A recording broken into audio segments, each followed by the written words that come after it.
एक शांत गांव, एक पुरानी परंपरा और एक ऐसा अंधेरा जो हर साल जिंदा किया जाता था। बरसों से इस गांव की मिट्टी में बोए जा रहे थे पाप के बीज, और जब वो फसल पककर तैयार हुई तो धरती फाड़ कर उठा एक जल जला।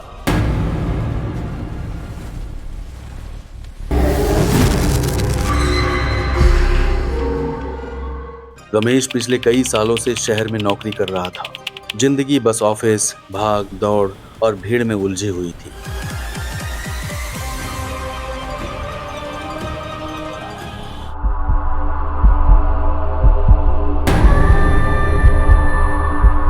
इस बार जब वो अपने गांव लौट रहा था, उसकी एक खास वजह थी, और वो ये कि उसकी शादी तय हो चुकी थी और ऊपर से होली आने वाली थी।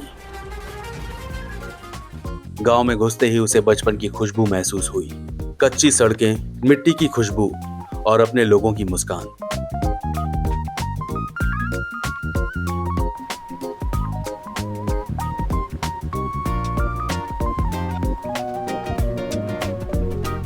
आ गया मेरा बेटा।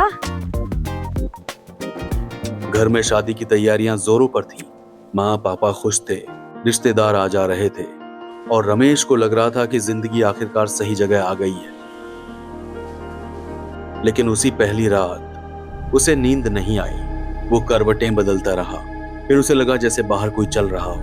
वो चुपचाप बाहर निकला।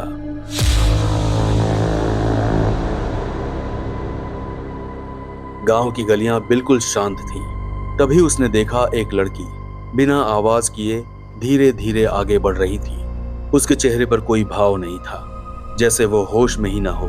जिज्ञासा में रमेश उसके पीछे चल पड़ा। थोड़ी दूर जाकर रमेश ने जब उसे देखा तो एक पल में ही पहचान गया। वो तो गांव के मुखिया की बेटी थी।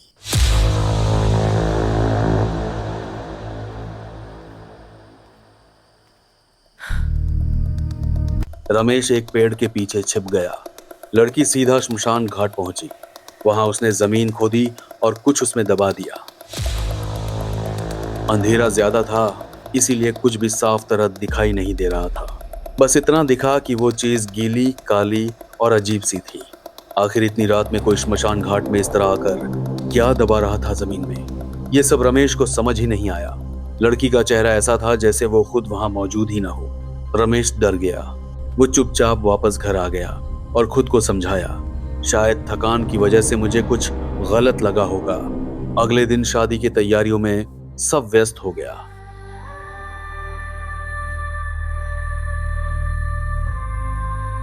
सब ठीक है ना रमेश? हाँ, सब ठीक ही है।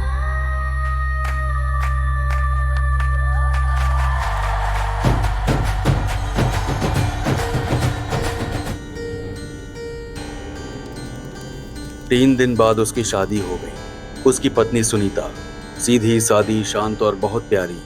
घर में खुशियों का माहौल था। ढोल, गीत, हंसी और रिश्तेदारों की रौनक।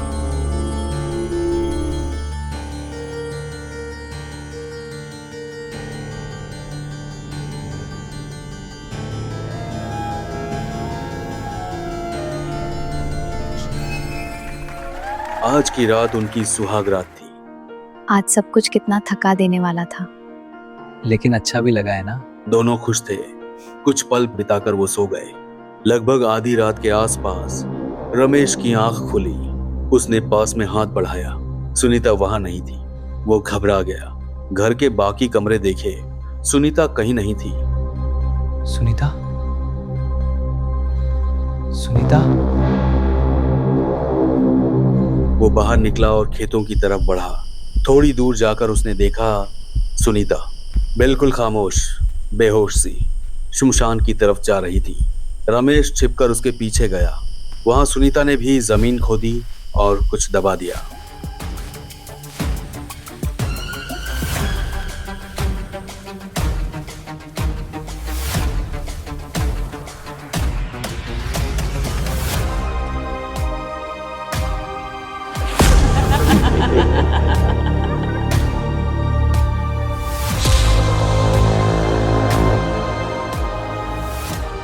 फिर वो सामान्य तरीके से वापस गांव की तरफ चल पड़ी। रमेश भागकर घर आया, बिस्तर पर लेट गया और आधी खुली आंखों से इंतजार करने लगा। कुछ देर बाद सुनीता आई। और बिल्कुल सामान्य तरीके से उसके पास सो गई। सुबह सुनीता बिल्कुल सामान्य थी, हंस रही थी, काम कर रही थी, जैसे कुछ हुआ ही ना हो। लेकिन रमेश समझ गया था ये सब सामान्य नहीं है। उसने गांव के बुजुर्गों से, इधर उधर की बातों से धीरे धीरे सच की तलाश करना शुरू किया। बेटा, जो तुमने देखा है वो पहली बार नहीं हुआ है। गांव में बरसों सौ से ये सब चलता आ रहा है। आखिरकार एक बूढ़ी औरत ने उसे सच बताया। सालों पहले इस गांव पर बहुत बड़ा संकट आया था। तब एक तांत्रिक ने कहा था कि श्मशान के नीचे एक बुरी आत्मा का अंश बंद है। अगर हर साल उसे कुछ समय के लिए इंसानी शक्ति दी जाए तो गांव सुरक्षित रहेगा। इसीलिए कुछ औरतों को कुछ रातों के लिए उस शक्ति का माध्यम बना दिया जाता था। वो जमीन में हड्डी या मांस का हिस्सा दबाती थी ताकि वो बुरी चीज कमजोर न पड़े, और जब वो ताकत पूरी जाग जाती थी तो उसे एक पूरी जिंदगी की बलि चाहिए होती थी। इस साल वो बलि सुनीता थी। होलिका दहन की रात आ गई। पूरा गांव जश्न में डूबा हुआ था। आग जल रही थी, लोग गा रहे थे, हंस रहे थे, और श्मशान के पास सुनीता कुछ और औरतों के साथ इकट्ठा हो रही थी। मुखिया और कुछ लोग वहां पहले से मौजूद थे।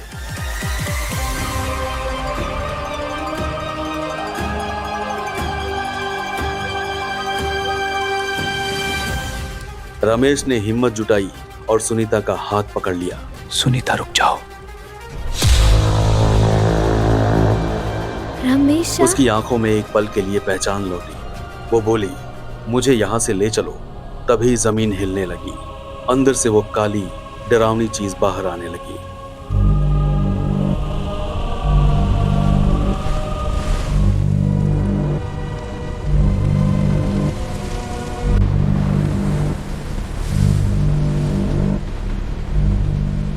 उस काली चीज ने एक शैतान का रूप ले लिया था। बस बहुत हुआ। रमेश ने बिना सोचे समझे जलती हुई लकड़ी उठाई और उस पर दे मारी। अब ये गांव हमेशा के लिए इस श्राप मुक्त हो जाएगा।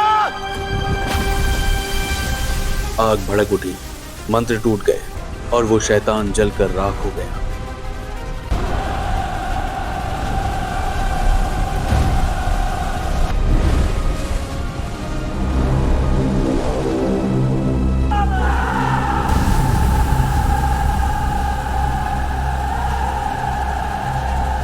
सुनीता बेहोश होकर रमेश की बाहों में गिर पड़ी। अब सब ठीक है, मैं तुम्हारे साथ हूँ सुनीता।